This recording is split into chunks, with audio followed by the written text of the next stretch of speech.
अस्सलाम वालेकुम। हालिया पाक भारत जंग पे पाक फ़िज़ाइया के कारनामों पे जो अल्लाह के फ़ज़ल व करम से हुआ और क़यादत की हिम्मत व हिकमत से हुआ, बातचीत जारी है।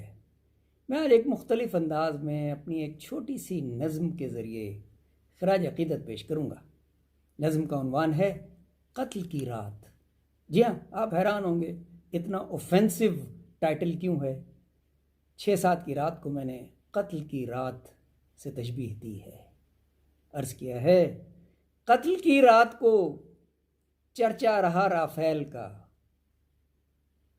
कत्ल की रात को चर्चा रहा राफेल का, करिया करिया कूचा कूचा मलबा मिला राफेल का,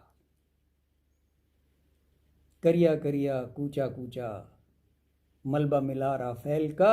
इकबाल के शाहीन को आदत नहीं गिनती करे। पाक फ़िज़ाइया ने अब तक कोई क्लेम दाखिल नहीं किया। सुभान अल्लाह। इकबाल के शाहीन को आदत नहीं गिनती करे, ये काम है फिर दुश्मन का जंग बंदी की बिनती करे।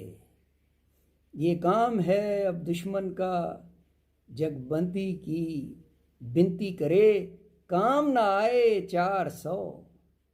जी हाँ, एयर डिफेंस सिस्टम S-400 जिसका बहुत चर्चा था, काम ना आए 400। हरपियो हेरोन भी, हरपियो हेरोन जो उन्होंने इजराइल से किलर ड्रोन्स लिए थे। फतेह मुबीन में जब दागा गया दुश्मन के ठिकानों पे, फतेह मुबीन जब दागा गया दुश्मन के ठिकानों पे, कत्ल की रात को चर्चा रहा राफेल का, दुश्मन जमा करता रहा मलबा कई राफेल का, मलबा कई राफेल का। शुक्रिया।